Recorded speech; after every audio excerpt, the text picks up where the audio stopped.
রাজধানীর ব্যস্ত সড়কগুলোতে হঠাৎ করেই উধাও হয়ে যাচ্ছে ম্যানহোলের ঢাকনা।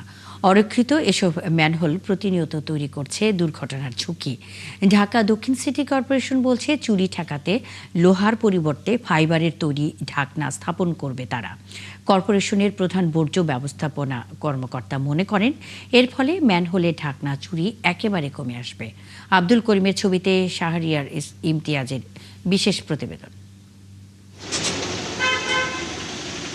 কলাবাগান থানার মাত্র 200 মিটার দূরেই উন্মুক্ত অবস্থায় পড়ে আছে এই ম্যানহল। নিরাপত্তাহীন এই গর্ত যেন পথচারীদের জন্য এক নীরব মৃত্যুফাত। আমি একবার দেখছিলাম এখানে চাপাতি নিয়ে দাঁড়ায় আছে, আরেকজন ম্যানহোল খুলতেছে, অর্থাৎ ওই পাশের একটা ম্যানহোল ছিল এটা।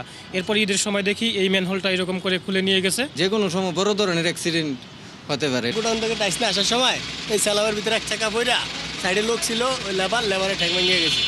তবে শুধু কলাবাগান নয়, তেজগাঁও মোড়, বিজয়নগর, এমনকি রাজধানীর গুরুত্বপূর্ণ শাহবাগ এলাকাতেও ম্যানহলের ঢাকনার দেখা মিলছে না। দুর্ঘটনা এড়াতে স্থানীয়দের শেষ ভরসা গর্তে দাঁড় করিয়ে রাখা বাঁশ বা লাঠি। আমি এখান দিয়ে প্রতিদিন যাতায়াত করি, আমি এটা দেখি যে এইভাবে প্রতিদিনই বৃষ্টি বাদল হয়, তো এখানে পানি ওরকম নিতে পারছে না। এই রাস্তার যত পানি আছে সব এই মেনহোল দিয়ে নামে, তখন বোঝা যায় না আর কি এটা যে রাস্তা না মেনহোল। তো অনেকজনে এই জায়গায় পা দিয়ে নিচে পড়ার সম্ভাবনা থাকে।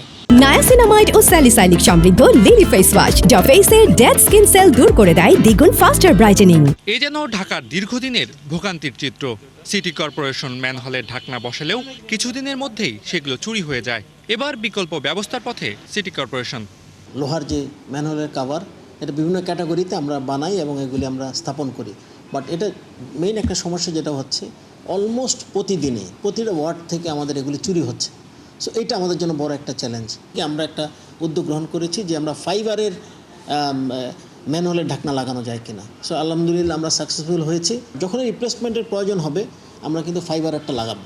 সো আলটিমেটলি আমাদের এই লাগানোর ফলে যেটা হবে চুরি রোধ করা সম্ভব হবে।